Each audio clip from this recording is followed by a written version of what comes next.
آج کے مہمان خصوصی ان سے درخواست ہے. بہت شکریہ. پہلے تو ہلکا ارباب ذوق کا آپ کا شکریہ. آپ کی انتظامیہ جو ہے خلیق کا اور نیاز صاحب کا, انہوں نے یہ پوری روایت کو زندہ رکھا ہوا ہے. اور کتنی عمدہ گفتگو ہوئی یہاں پہ. سنوبر نے آغاز کیا اور کتنی اچھی جی اونچی ہو جائے گی. تو سنوبر سے آغاز ہوا, آپ دیکھ لیں.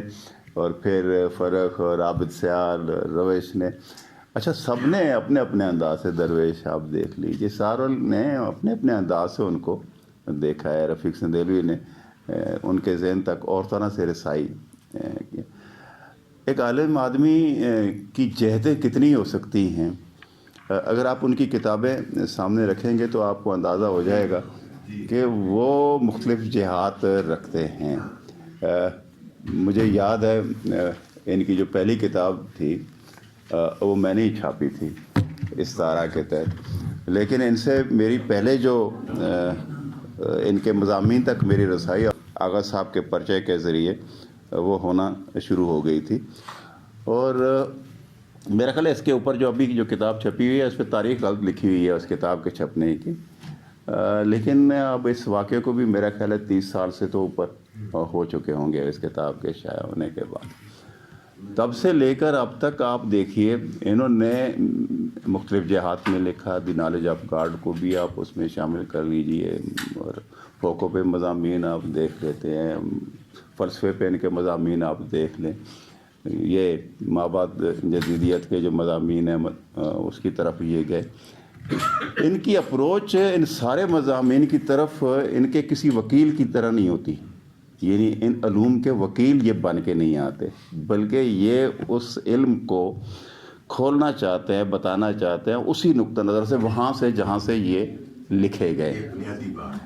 اب دیکھیے اس لیے اب ہمیں تھوڑا سا پرابلم بن جاتا ہے, کبھی ہم انہیں ترقی پسند بنانا چاہتے ہیں اور کبھی ہم انہیں مولانا بنانا چاہتے ہیں. ایسا بات نہیں ہے. بات یہ ہے کہ یہ ان سارے فنون تک یہ جب پہنچے ہیں, ان علوم تک یہ پہنچے ہیں, وہ ان کو ایک فن کے طور پہ, جیسے استاد ہوتا ہے نا, استاد سمجھانا چاہتا ہے آج کا سبق کیا ہے بھائی, اور اس سب کو وہ اسی طرح, ضروری نہیں ہے کہ وہ اس سے متفق ہو, لیکن جو اس کی اصطلاحات ہیں, جیسی وہ اصطلاحات ہیں اسی طرح ہی ان کو وہ سمجھانا چاہتے ہیں. اب ان کی ساری کتابوں کو آپ اٹھا کے دیکھ لیجئے تو یہ ان کا ہے کہ وہ پوری اس کی تفہیم.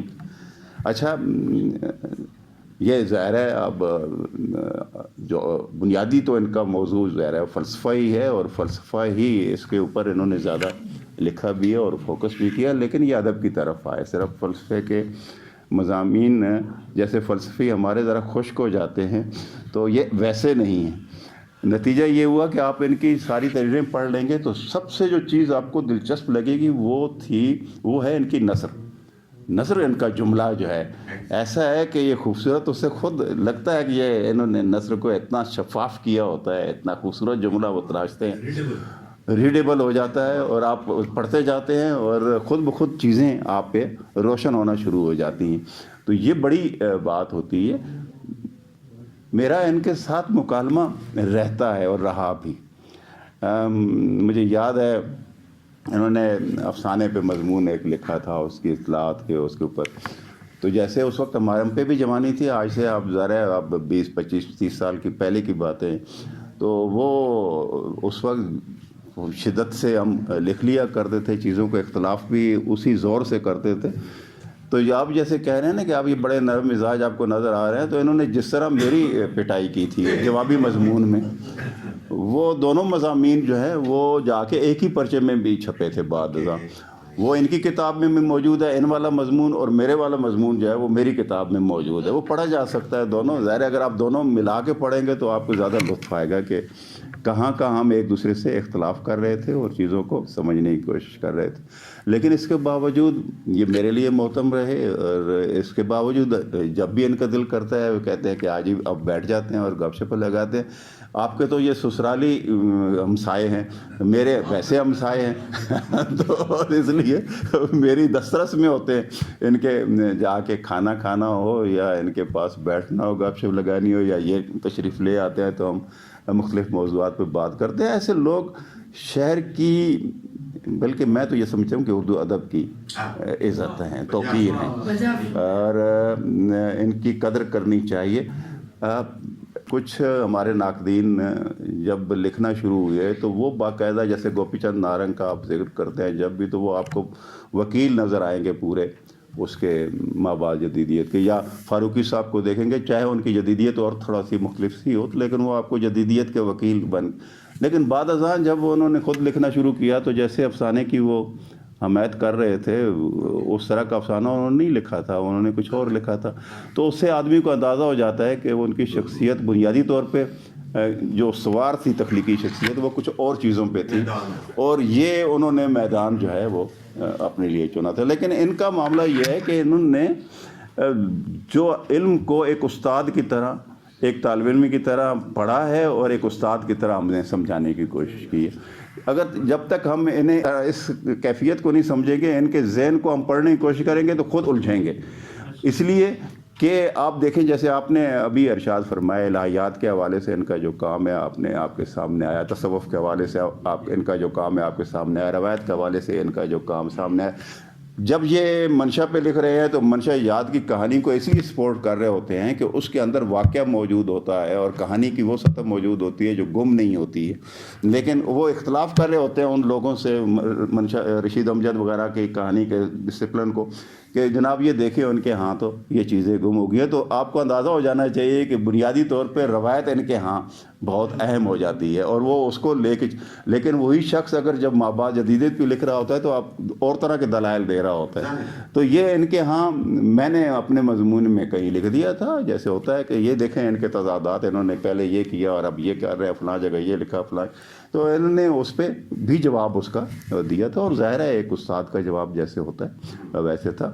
میں یہ سمجھتا ہوں کہ ہم نے ان سے بہت کچھ سیکھا ہے، اور اس شہر میں رہ کے ایک عالم سے جتنا کچھ سیکھا جا سکتا ہے، اور ان کے پاس بیٹھنے سے جملہ کیسے لکھا جاتا ہے، زبان کو کیسے برتا جاتا ہے، کیسے ایک ٹھہراؤ کے ساتھ. آپ دیکھیں ان کے مضامین کوئی ایسے نہیں ہو کہ جو جلدی میں لکھے ہوئی ہوں.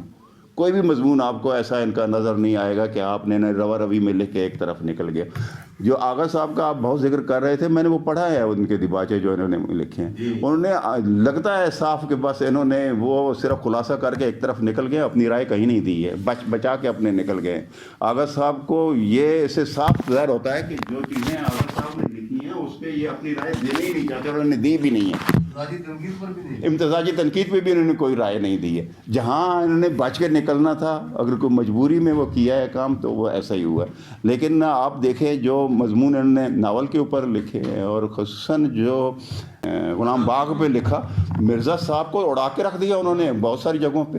اور انہوں نے اس پہ آپ کتنی شدید قسم کے آپ جملے اس میں دیکھیں گے، آپ کو حیرت ہوگی کہ یار یہ دیکھیں کتنے انہوں نے سخت رائے اپنی رکھتے ہیں. تو جملہ جب یہ شدید قسم کا لکھتے ہیں تو اڑا کے رکھ دیتے ہیں. تو ایسا بھی ہے. تو بہرحال یہ آج کی یہ تقریب ایسی ہے کہ میرا خیال ہے کہ اس سے بھی زیادہ کہ یہ حقدار ہے، اس سے زیادہ توصیف کے حقدار ہے، انہیں یاد رکھا جانا چاہیے. یہ بالکل اچھی بات کہی ہے کہ ان کی ہر کتاب کے اوپر، ہر مضمون کے اوپر الگ سے نشستیں ہوں، لیکن یہ نشستیں میرا خیال ہے کہ یونیورسٹیز کے اندر ہونی چاہیے. اور وہ بہت اچھا ہے کہ جیسے ہمارے کوئی استاد وغیرہ جو بیٹھے ہوئی ہیں، آپ بٹھائیں، آپ بیٹھ کے ادھر 2-4 ادیبوں کو بھی لے جائیں، طالب علموں کے ساتھ بٹھا کے وہاں پہ مکالمہ ہو اس ہر ایک مضمون پہ. اگر یہ کام اسٹڈی سرکل والا کوئی ٹائپ کا اس طرح کا ہو تو یہ بہت اچھا ہوگا. اسی سے چیزوں کو لیکن ہمارے یہاں جی یہ بہت شکریہ جی، بہت شکریہ، بہت شکریہ.